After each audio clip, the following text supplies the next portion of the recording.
믿음의 사람에게는 믿음의 훈련이 있습니다. 그러니까 내가 믿음을 가지고 있고 하나님의 자녀가 되고 그리스도 안에 들어갔다라고 이야기한다면 그 안에는 분명히 하나님께서 우리를 통해서 이루시고 확장하시고 완성하실 그 하나님의 나라가 있는 거예요. 이게 이제 창세기 1장과 2장에 나와 있는 인간의 사명이고 부르심인 거죠.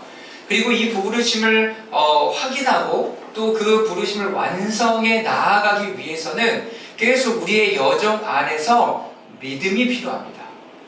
믿음으로 말미암아 믿음에 이르게 한다라고 얘기하는 그 하나님의 믿음 안에서 그 영적인 여정이 계속 이루어져 가요. 그런데 이것은 나의 믿음이 아니라 하나님께서 허락하시고 나에게 부으시는 믿음이 먼저인 것이라는 것을 잊지 마시길 바랍니다. 그러니까 믿는 사람들 안에도 내가 믿었으니까 이렇게 된 거지 라고 얘기해요. 그건 뭐하고 똑같냐면 내가 이걸 했으니까 이런 결과가 있는 거야. 결과주의, 인과응보 이거에 녹아져 있는 생각이 내가 믿었으니까 하나님 은혜 주셨지.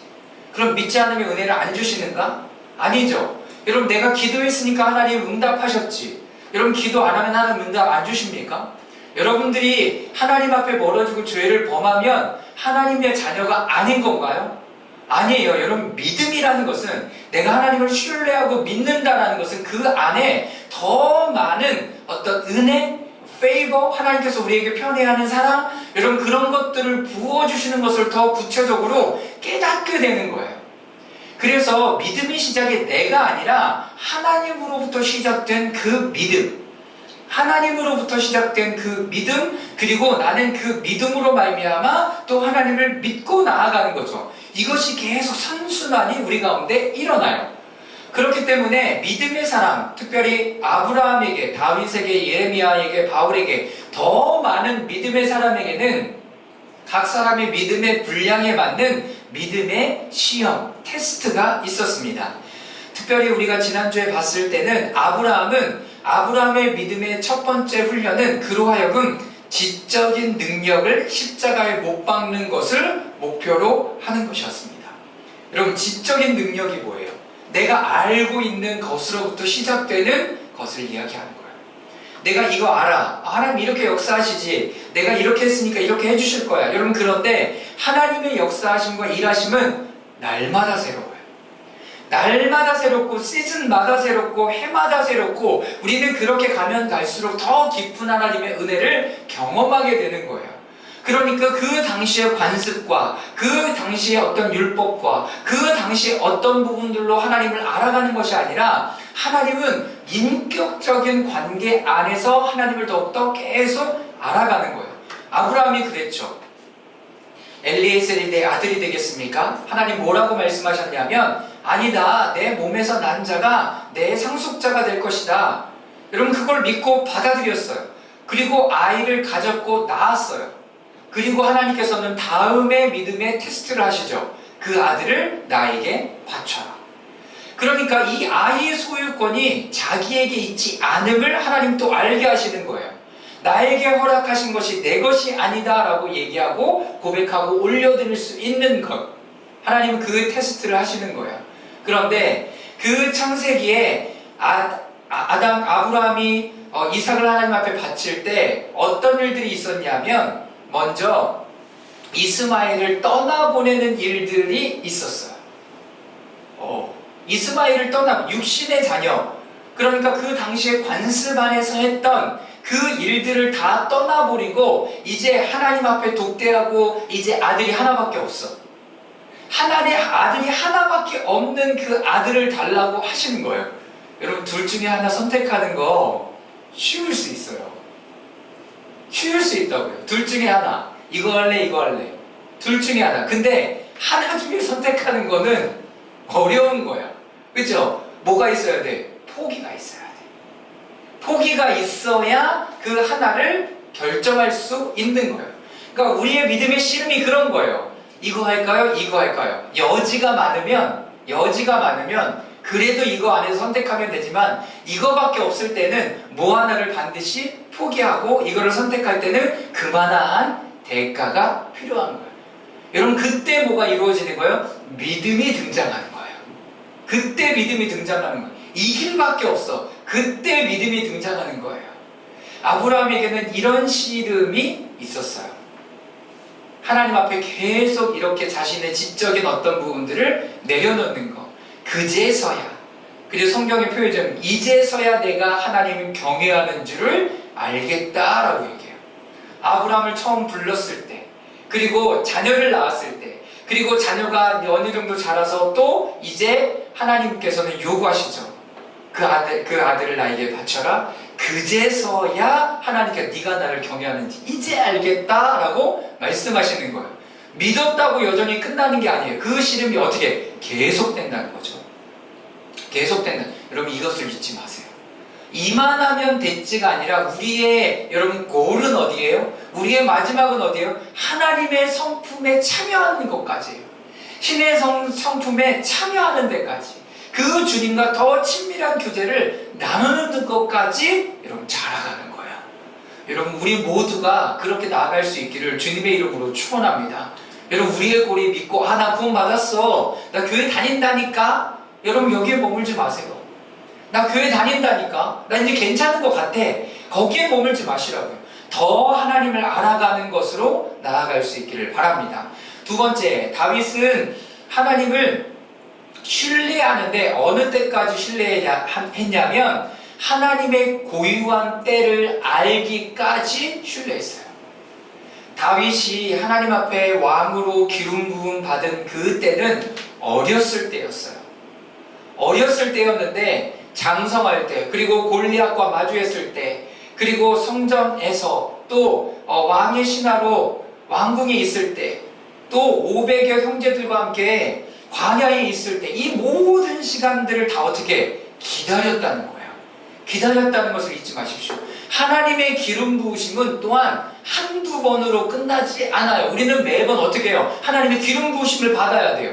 기름 부으심은 뭐라고 얘기해요? 오늘도 함께 이야기를 나누겠지만 기름 부으심은 직무와 여러분들의 사명과 여러분들의 은사와 달란트와 연결되어져 있어요. 그래서 성령의 우리 안에 내려앉으심, 좌정하심, 그리고 성령의 충만, 그리고 성령의 기름 부으심, 성령의 열매, 여러분 이런 부분들을 계속 기억할 수 있기를 바랍니다. 그냥 되는 게 아니에요. 내 은사와 달란트는 반드시 하나님 앞에 기름 부음을 받아야 이것이 흘러가요. 그런데 여러분들이 그 은사와 달란트가 크던 작던 사용하기 시작할 때 어떤 일이 일어나는 거예요? 하나님께서 더 기름 부으시는 거예요. 그래서 달란트 비유에 한 달란트를 묻어뒀던 사람에게 예수님이 책망하시는 거예요. 왜? 너는 왜 네 달란트 안 쓰고 있었니? 라고 하나님 물으신다고요. 당신이 엄한 사람이라 심지 않은 데서 거두는 사람인 걸 내가 압니다. 그래서 내가 숨겨놨어요. 그런데 예수님, 주인이 원하셨던 건 우리가 달란트를 사용하면서 더 하나님의 기름 부으심을 받고 그 달란트를 통해서 다른 사람들이 회복되고 치유되고 그 안에 뭘 누려요? 기쁨을 누리는 거예요. 그 안에 기쁨을 누려요. 여러분 이것이 그리스도인의 원래의 삶이에요. 이게 그리스도인의 원래 삶이라고요. 이거 하다가 망하면 어떡하지? 이거 하다가 힘들면 어떡하지? 그거 상관없다라는 거예요. 주님이 원하시는 건 너에게 있는 것을 사용하라는 거예요. 쓰라는 거예요. 이용하라는 거예요. 그래서 하나님의 나라를 확장시킬 수 있다면 얼마나 좋겠냐는 거예요.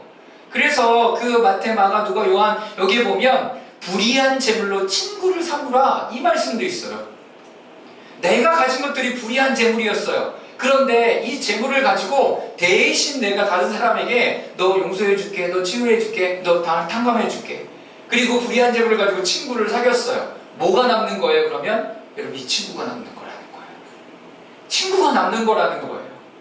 무슨 말씀인지 아시겠어요? 이게 하나님 나라의 원리가 돼요. 나에게 주신 은사와 달란트, 다윗은 그때를 기다렸어요.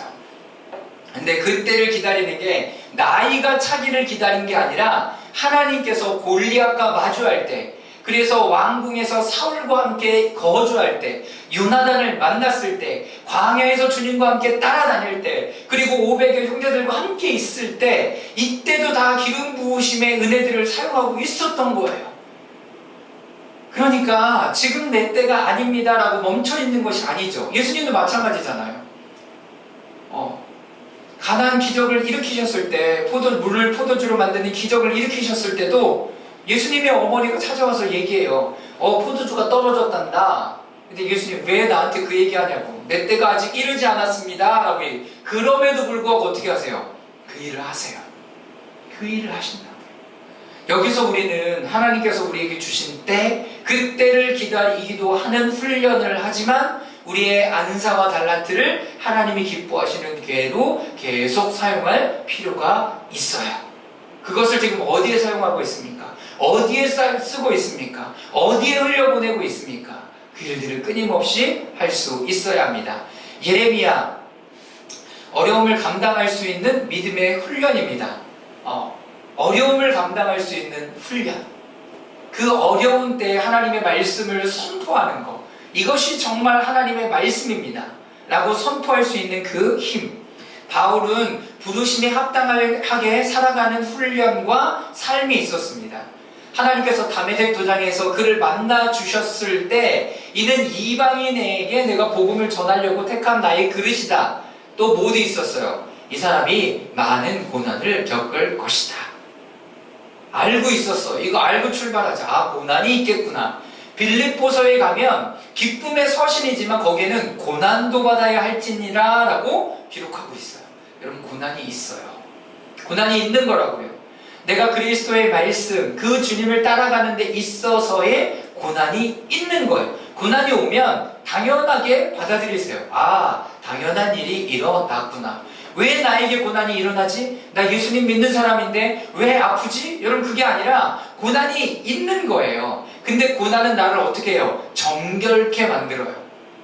내가 뭐 잘못하지도 않은데 아프기도 해. 가족들이 아파, 힘들어, 뭐 일이 잘 안 돼. 그러면 어떻게 항상 인간은 자신을 뒤돌아보게 되어 있어요.